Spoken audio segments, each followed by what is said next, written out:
Oh, ooh.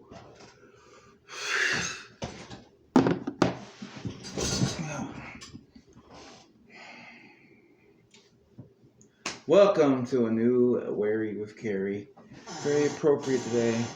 It's one of those wary days. Things are grinding my gears. You know, angry boy, a bit too insane.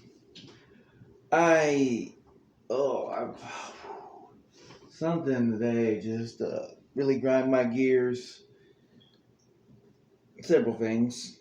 You know, there's a lot of stuff. I mean, here's a quick one. I won't go into all the details, but like, you ever, like the first thing you do, you wake up and you live with somebody, and that person, several people, whatever, if you live with several people, live with one person, whatever, and first thing they do is just like, they feel like they try to start something with you.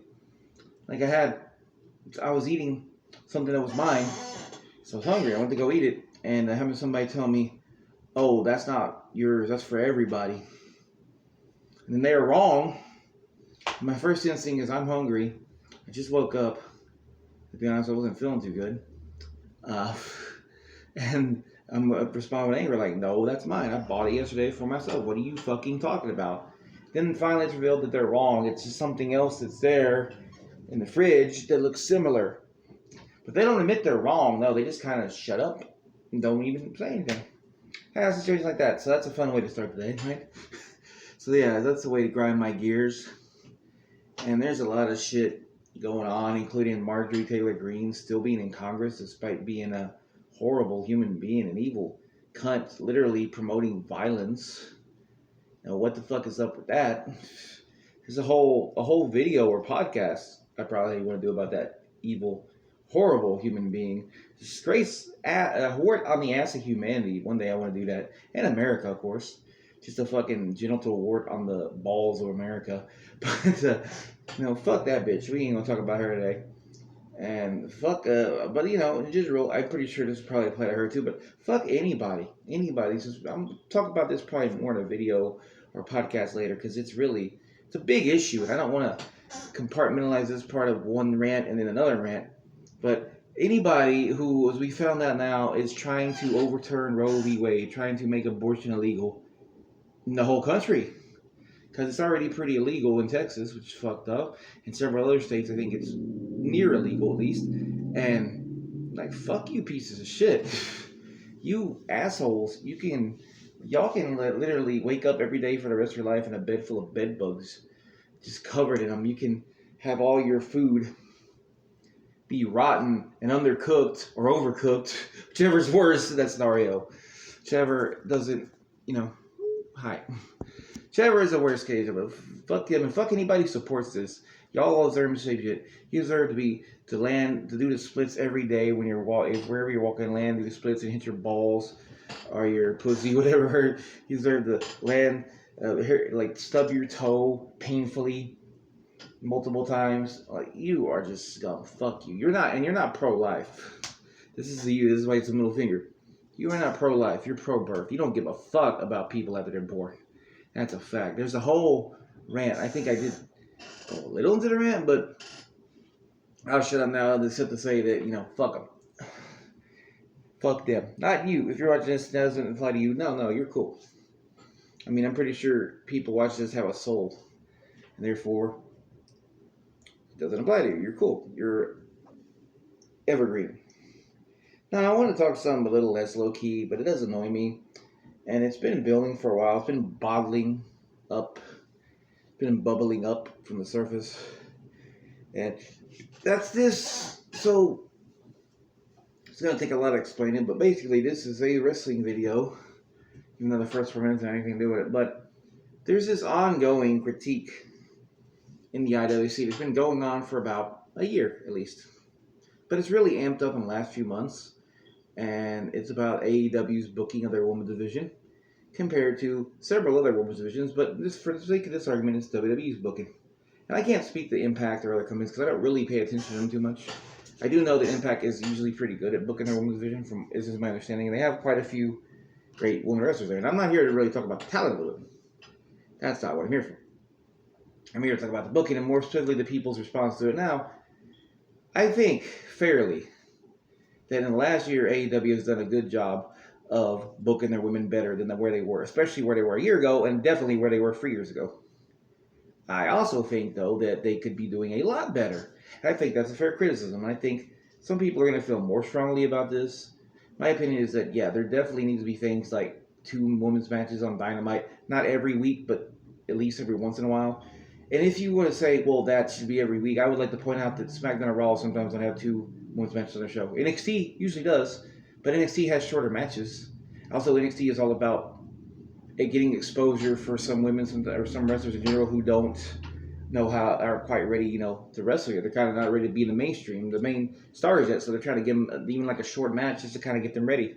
So that's kind of a different scenario. Whereas AEW is, in SmackDown for Raw for that matter, more presenting people that are supposed to already be somewhat established. Something like except like when they have squash matches, of course, with local talent. And my point too would be that if a 3-hour show like Raw can't have 2 women's matches, then you can't really sit here and get mad at AEW Dynamite for not having it. But this is a rule. There should be, I think, 2 women's matches, at least on a regular occasion. Maybe not every week, but on a regular occasion. And I'll even go a step further and say there's stuff you could easily cut, like the one with Punk and Dustin Rhodes on that Dynamite. What the hell was the main event? Oh, and the main event was it wasn't the ladder match. It was was it the Owen Hart Cup? I don't remember. Damn, I remember shooting me. But on that show, it was the Calvin match with Darby and Andrade. That one there, you could have easily, they added a bonus match of a trios match with the Blackpool Combat Club, I could say it easy enough, and QT Martin, no, not QT Martin, it was Lee Johnson, Dante Martin, and somebody. Oh, Brock Anderson. That match was like 8 minutes long. You could have, instead of putting that as a bonus match if you need time, you easily could have put a women's match. This is thrown like anything. You could have made a 6-woman tag. You could have had the baddie section have a 6-woman tag. Because it's not like there's been a lot of 6-woman tags on Dynamite anyway. And I even thought that watching that. And to be clear, I think both companies have had some fantastic women's matches this year. Off the top of my head, like Bianca and Becky at WrestleMania was amazing.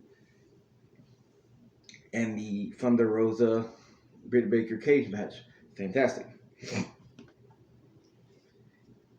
Like I said, I'm not biased towards either one. I'm more of an AEW fan, but I do pay attention to WWE and I do watch it. I'm more paying attention to pay-per-views. I do check out what happens after the shows, but the reason I'm bringing it up, I have to kind of talk about what happened on Raw. So on Raw, there was a 6-woman tag in the main event of Raw. Cool. And I believe it was Asuka, Liv Morgan, and Bianca versus Sonya, Rhea Ripley, and Becky Lynch, I believe. Let me actually look at the cage match to make sure. Because it relates to my tweet. Yeah, that was the one. Okay, so for all accounts, this was a fantastic match. And I have not watched the match yet, in fairness. But for some reason, I won't name names, but there's a person on Twitter who was like, this is exactly the tweet. I'm going to quote this tweet. This is how you main event your women's division. You don't need a cage. You don't need thumbtacks. You don't need bleeding 5 minutes into the match. I'll say it for every brand too. W Women's Division is unmatched. Then they tag the brands. Now, half of this tweet is fine. Saying the women's division is unmatched, your opinion. All this is your opinion for what it's worth. I don't have a problem with you saying that. That's fine. This is how you made it your women's division. Also fine. Your opinion, right? So when you go, you don't need a cage, you don't need thumbtacks, you don't need bleeding. This was on Cringe. Cringe is an account on Twitter that I do enjoy, and I think they make some good points, but sometimes they do kind of go too far in what they call cringe. But I do think they're pretty fair when it comes to calling out people across both sides of the spectrum, AEW and WWE, who were cringe. And some of the stuff they call cringe, I wouldn't call cringe. But, it is what it is. But it's not like they don't call out AEW accounts. They've done this. They had to call out this dude yesterday who was trying to say he's claiming to be an AEW fan and was mad at the guy at the sign that said Enforced Motherhood a few weeks ago on AEW. Based individual, by the way. And the one with the Enforced Motherhood, not the fucking tweet guy. They were calling him out and saying that AEW fans are not pro-life. Or AEW fans are pro-life. And then the Crystal Cringe put it yeah, are not pro-choice. He's like, yes, we fucking are. And yes, we fucking are. Just fuck that guy. Kind of related back to my opening, but whatever. So, Wrestle Cringe calls out people, is my point. They're not biased, in my opinion. They might lean, maybe a tad biased. I do see more than calling out WWE Cringe and AEW. But this tweet deserves to be called out, in my opinion. And you could have a different opinion. Because they were not just building up the women's division of Raw or the main event of Raw. They had to sit here and shit on Britt Baker in front of the Roses match. You don't need a cage. Okay, here's the weird thing. I'm old enough to remember when women having a cage match on television was a big deal because that didn't happen much. And now you spoiled motherfuckers not only want to sit here and placate that, but you want to act like that's some kind of insult. Like, I seen the first cage match on Raw was Lita and Victoria. And it wasn't even a long match. And it didn't even have really a story other than, oh, Bischoff's going to put Lita in the cage because he's mad at Lita. That was the story. That was the entire story. And Matt Hardy helped Victoria win because he was mad at Lita. It was like 5 minutes long. There was no reason for that cage match. You want to know why there was a reason for the cage match between Thunder Rosa and Britt Baker, first of all? Because in the previous match, she had help from Rebel and, more importantly, from JB Hayter. So, you know what stops interference? A cage match. It's not rocket science, right? Thumbtacks. Okay, you don't have to like thumbtacks. But what is wrong with them using thumbtacks? This is like saying that, somebody, so-and-so can't have a good match for having thumbtacks like Mankind did with Taker or something. Or Abyss, almost any Abyss match. Like, you can fake that, but it's like you're literally crapping on the other wrestler. Why? Because you don't like their style? That's fine. I am not the biggest fan of deathmatch wrestling. I'll say it all day. Deathmatch wrestling to me, I do enjoy a good hardcore match every once in a while, and sometimes a little more violent of a match. But it's not like all the time for me. I wouldn't call myself a deathmatch fan. But I don't shit on people who do death matches. Like Nick Gage, I enjoyed his match with Jericho. I have no problem with what he does. And for what I see, his style of wrestling is like another kind of art, It's a kind of art. Maybe I don't get the art. It's kind of like some movies. I don't really fuck with, like, Westerns. But aside from, like, John Wayne being a piece of living shit as a person, I don't really care. Like, I hear his movies are good, like Westerns. Okay, that's fine. Westerns are not my cup of tea, and I accept that, but I'm not going to shit on them. I'll shit on the person John Wayne. I'm not going to shit on the Westerns themselves. If they're good or bad movies, or like Clint Eastwood. I never watched those either. I don't know much about them, but same thing. I hear most of those are good, So it's saying, that's the thing. I can accept these things exist, and I can stay in my own little lane and be like, oh, okay, well, I'm not into those, but other people are, so good. I don't have to get mad at them. And then the whole blading 5 minutes in a match because of blood. Well, have women in WWE ever bled without going hard way?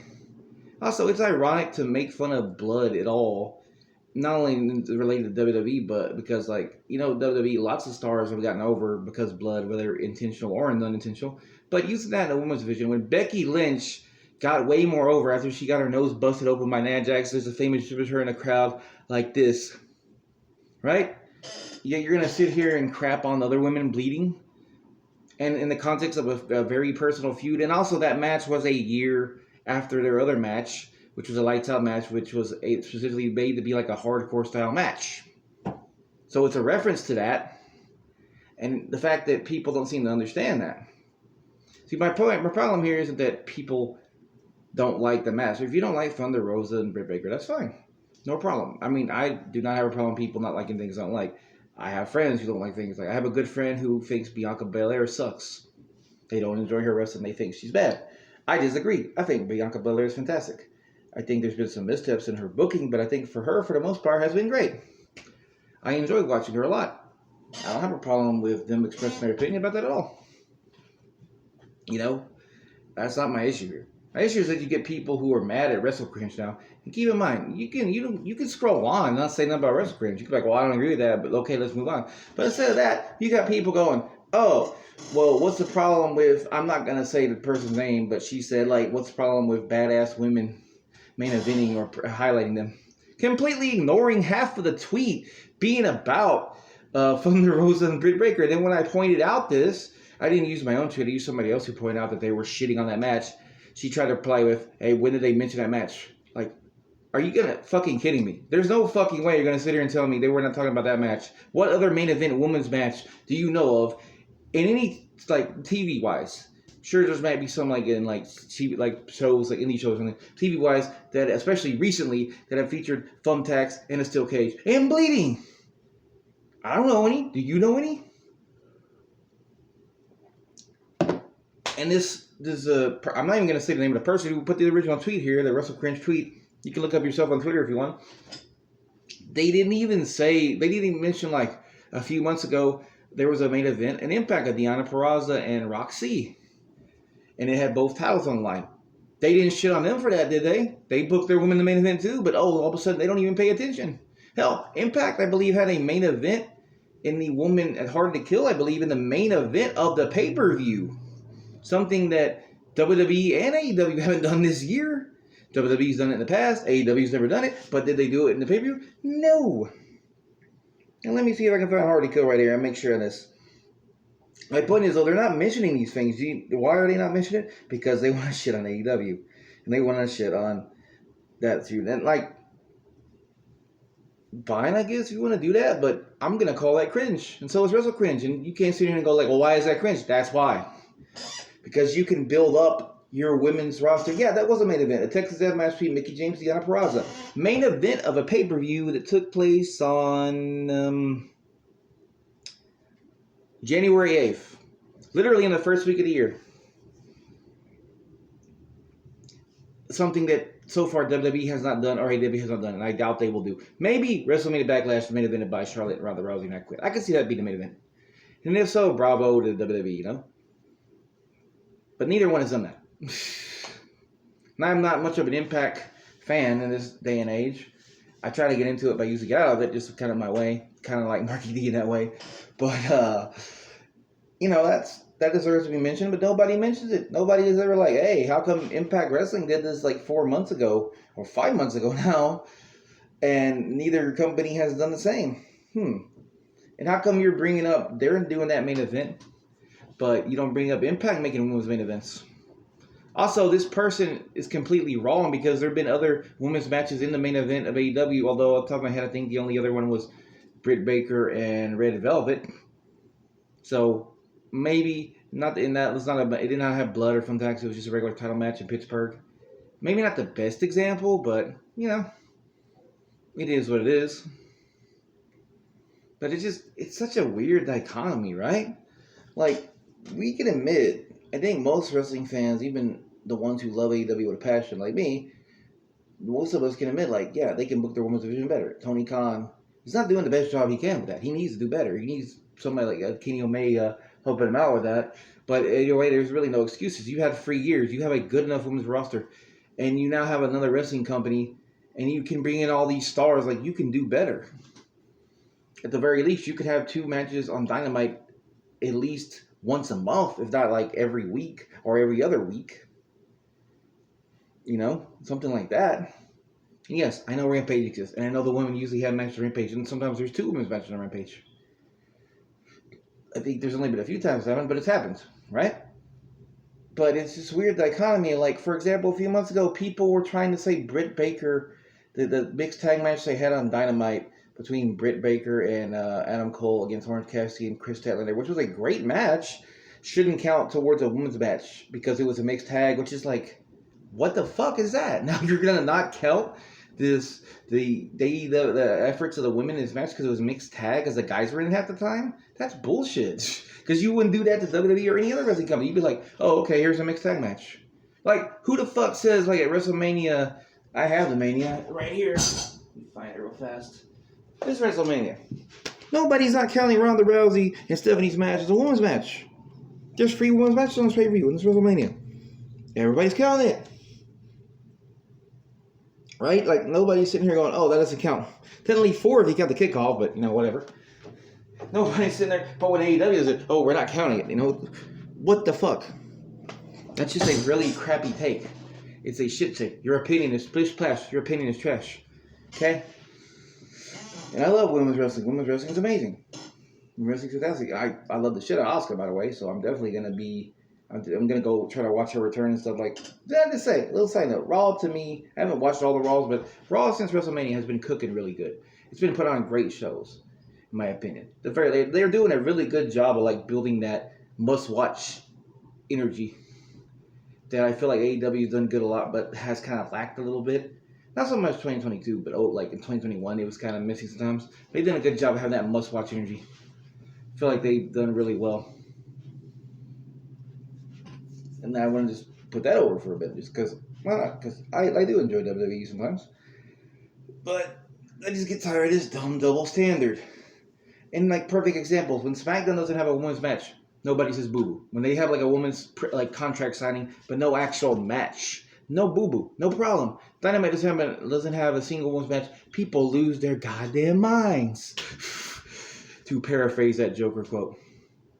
I mean, and now I had somebody on Twitter the other day telling me, oh, well, there was like 20 plus women featured on NXT in a 2 hour span, and AEW's never done that. Because I was pointing out, well, you're trying to compare apples to oranges. Your W has 7 hours of TV a week. AEW has 3. That's not even half of the time. And it's like, so now I looked it up, and like some of these segments are like 30 seconds long promos of the women that are going to be in the tournament they're making. So it's like, oh, so now we're counting these backstage segments, these vignettes, but nobody ever mentions that for AEW. It's just, oh, they only had one women's match, and it didn't have that much time. It got like 7 minutes. It's not enough time. You know, fuck Tony Khan, basically. You know, it's just a ridiculous dichotomy. You count that, but you don't count like a backstage segment with Jamie and Tony Storm. It's like 30 seconds long. Oh, that doesn't count. Oh, but this 40-second promo of a woman who's going to be in the breakout women's tournament counts. Which is it? It can't be both. That's hypocritical as fuck. That's like going, oh, well, this thing is okay because we like it, but this thing is like the same thing, but fuck this thing because we don't like it. And it's just so ridiculous and tribalistic. Tribalism is so fucking stupid. Like, you can easily poke fun at AEW for the booking of the position. That's not the only thing you poke fun at before. You can make fun of Tony Khan for his overreactions sometimes. Like, I do think he definitely overreacted to Big Swole and her comments. I think he definitely shouldn't have tweeted that out. I think it was very unprofessional. I think that's his opinion or whatever. And if he doesn't apologize, okay. But I don't think that makes him an asshole. I think that makes him... And even... Hey, by the way, Oslo, if you think he's an asshole for that, but you cheer on Vince going, oh, well, people think I'm an asshole, then you're a fucking hypocrite. Straight up. Like, there ain't no fucking bullshit. I said on Twitter before, I would say a lot of the same people who are mad at Tony Khan for not apologizing to Big Swole probably buying that t-shirt. You damn well know they're fucking buying it and gonna wear it outside and shit. Please. You know, that's fucking ridiculous. You love when the old white rich asshole's an asshole, but when the younger Arabic dude, I think he's Pakistani. Yeah, sorry, let me know. Get his nationality wrong, but the young, I think Pakistani, young man who's not white and not as old as Vince, who's only been in the business for years, you know, he says one thing, one step out of line, that he definitely, a tweet that definitely was fucked up and he shouldn't have said it. Oh, no, he's a fucking asshole. Fuck that guy. We don't like him. I'm not saying it's racist, but it could be racist, but it's also just very fucking stupid. I think it's just people want to literally join the Kiss My Ass Club of Vince McMahon. If it was a real thing, they would fucking probably join it. That's the way some of y'all sound. You love when he's an asshole. Not surprising. I mean, lots of people love these assholes. That's like how Trump got famous. All these fucking people love a good asshole. They love this asshole. Lets them be their inner asshole, don't they? Especially when it's another day of firing people. They love to fucking kiss Vince McMahon's ass left and right about how it's a business and, oh, it ain't a charity and, oh, I would be in catering for $250,000 and shut the fuck up about it, despite little overlooking the fact that, you know, you kind of have to train to be a wrestler. You're not paid just to be in catering. Fucking hell, this mindset is so stupid. Sorry, I went off a little tangent here. I was talking about the woman's criticism. And that's my point, though. I keep going in circles, but that's my point. That, sure, criticize Tony Khan, but, like, be consistent with your shit is my point. Don't sit here and go, oh, well, they need blood. And, like, if you don't like blood at Phone Talks, that's fine. But why you belittling the work of them? Because you don't like their shit? But, and I think this is the thing.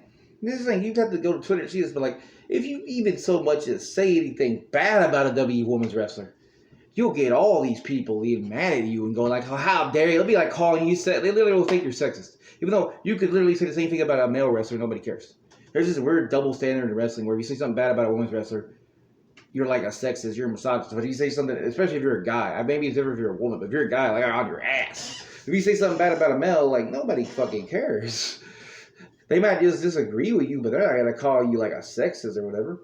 But yeah, then you go try that. Talk something bad about like Liv Morgan. I love Liv Morgan, but if you say something like, if you just say something like, oh, I don't think she's that good or something, don't be on your ass. But then if you go say so, like people all the time be like, "Oh, Britt Baker's trash. Britt Baker sucks," and like they're wrong. I like Britt and I like Liv, and like, oh no, the people disagree with him. No one's fucking calling out. Yeah, that's what I mean. It's such a dumb double standard. I hate tribalism. I hate this dumb double standard. And instead of doing anything that helps, like maybe getting the idea forward that yeah, we need to book better.